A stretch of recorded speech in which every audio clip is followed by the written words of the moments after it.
what is the incentive for somebody to purchase NFT art versus physical art? Well, okay. So actually, this is really fun because the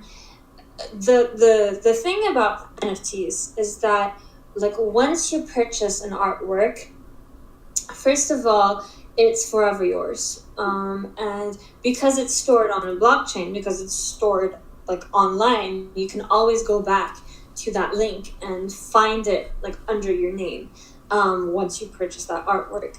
Whereas, like, for example, if you bought like a traditional artwork, there's always the risk of losing it, having it being damaged somehow, having it stolen. So even for museums, for example, it would be an interesting, and some museums have already started exploring it. Having NFTs would be useful because then you can trace back the provenance of like the objects and have like all of the descriptions of the objects like on the blockchain. So once the blockchain is formed, it cannot be erased. So unless you purposefully burn a work, which people don't usually do because it's, I mean, when you burn a work or you burn an NFT that is valuable, you're losing money. It's like burning money. You wouldn't do that. But otherwise, it's useful because then you can trace out who bought the work. You can trace out like the information from that work.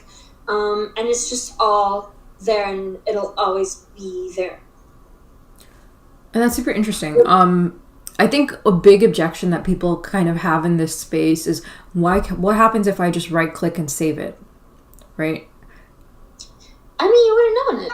It's like you download a photo of the Mona Lisa and then you print it out and you hang it on your wall and you're like, hey, look at me, I have now the painting of Mona Lisa in my bedroom. And you're like, okay, that's cool, you have a copy of Mona Lisa, you don't actually have the original Mona Lisa. Like there's a difference. Yeah. No, that's super interesting, especially because when we're seeing like the rise of the metaverse, people are able to actually start using their NFTs and displaying them in ways that you would do traditional art. So I can see where that ownership piece comes into it for sure.